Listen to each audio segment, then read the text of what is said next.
Hello and welcome. This is Kevin, also known as AWOL, and today we're doing a 16-strand kumi.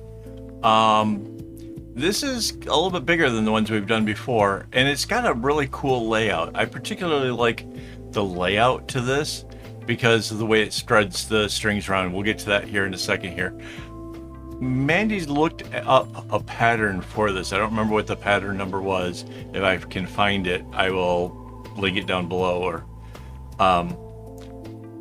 But the reality is, as long as you put the strings onto the disc in such a way that they're spread out evenly, like it goes, it will do some kind of something. All right. Now, some are arguably prettier looking than others, and so you might want to try to, use patterns that are already in existence, or throw them on there.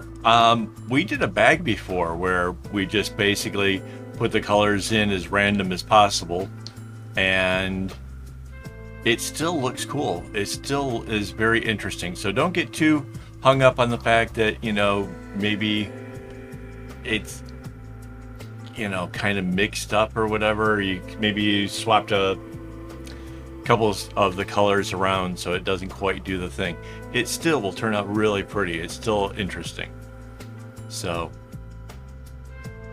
but you can see the way that she's kind of methodically kind of going through and trying to put the colors in place. Yeah, that's due to the fact that she is actually trying to follow a set pattern. So on this particular one, there are 8 colors with 16 strands. Now, if you double up your floss like I frequently do, you would end up with a 16 string bracelet, which would look pretty cool. But for this particular one, my plan is to do a 32 string slice and even. There's the layout. So you got north, south, east, west, and then a northeast, a southeast, a southwest, and a northwest. All right, so they're all like evenly spread out like a compass. Pretty cool, pretty interesting. We again tie the first strings that cross in order to make it so that way it doesn't unravel when we go to actually make the bracelet and get things set up for that. So see, she's moved them around as if they had made the cross like normal, and then it goes back to the normal. We go, the bottom left comes up and the top right comes down. Now that part stays the same. You don't have to obviously turn it as far because the next set is really close. And yeah, now mind you, 16 strings means there's more string hanging down, and you're creating like a braid at the top, which is sort of almost trying to make a braid out of what is heading off, to the side here.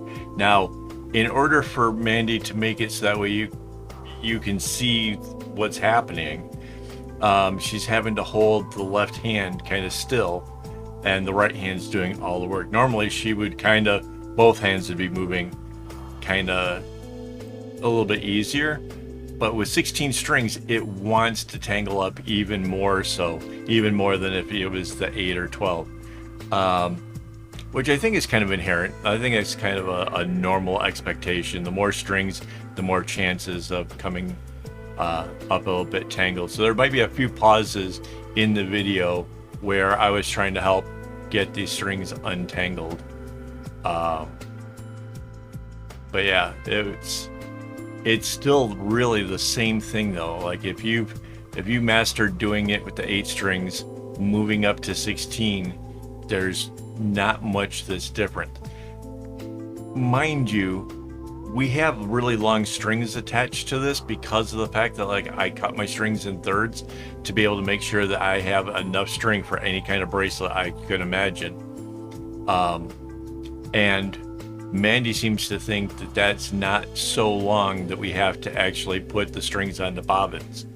So there you go. If you were going to be making something longer, like say a strap for a bag or whatever, then obviously you would use bobbins. You would make all 16 strings hanging down would all be hanging from a bobbin, and it would still be the same exact practice. You would just have to, when they start to get too short, let a little bit of string out, and it goes. If you're not sure how to do that, I did a video on how to work the bobbins before, so yeah. But yeah, this one turns out really pretty. I really like this setup. It kind of grouped the cold colors and the warm colors together in the rope itself, which I thought was really cool looking.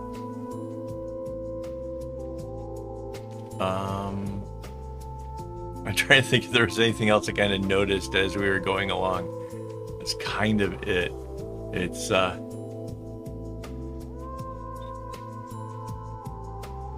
it is kind of cool to me to think that, like, there's machines out there that do this, even though it doesn't feel like a thing a machine should be able to do, but there's machines that do this, and this is how they make rope. And yeah, that's essentially what we're doing, is we're making rope that is very colorful. And for my purposes, it's just, I'm only concerned about making a very small piece that turns into the loop of my bracelets. You know, the bracelet is the real work, the real showmanship for me is the bracelet. But you can make a whole bracelet out of this rope, and it looks super cool.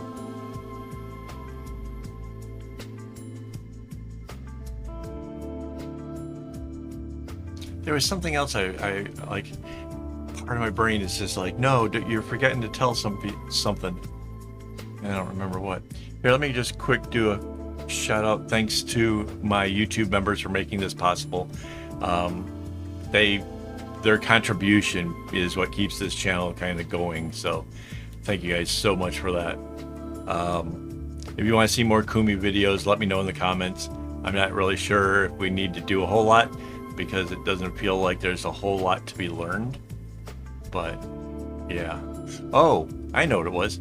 So normally Mandy would give it a little tug as she went along, so that way she could make sure that the length of the piece that she's making is long enough for the loop itself. But she said that she didn't pull it during it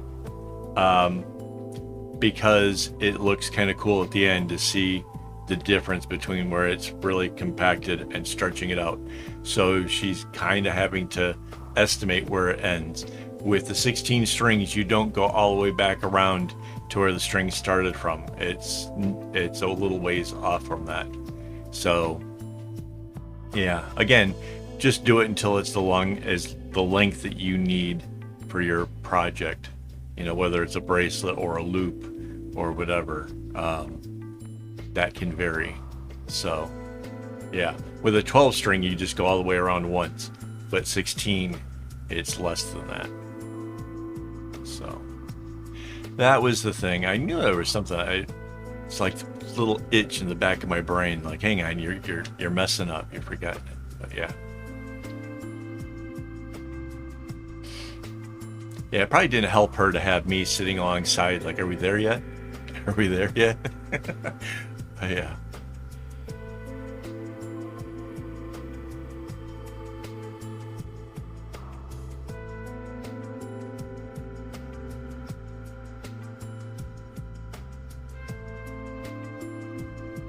So at the end will be the big reveal how this thing looks. Yeah, it's really simple to make. I really hope you guys enjoy making the kumis. I think it's a lot of fun, and yeah, you'll be surprised at what you can do. Oh, here we go. We're gonna tie off the last 2 strings that cross, and again, this just a simple little square knot, nothing crazy. It just keeps it from unraveling. It still stretches out, even though you've knotted off both ends. The compression still expands when you give it a tug after you know, when you pull the both ends of this thing. She's taking out all the strings first, obviously. Doesn't want to pull it before you can see what happens. There's the bobbin we use for the other ends of the strings, so that way they don't get tangled up. And here we go. See? it stretches out so much more. It almost like doubles the length, right? And then look at it. It's just so pretty, right? So that's going to be the loop for the bracelet I'm going to work on. If you're wondering how that works, catch the next video. That'll be what I'm going to work on. All right. So thanks for watching. And as always, don't get your strings in a bunch.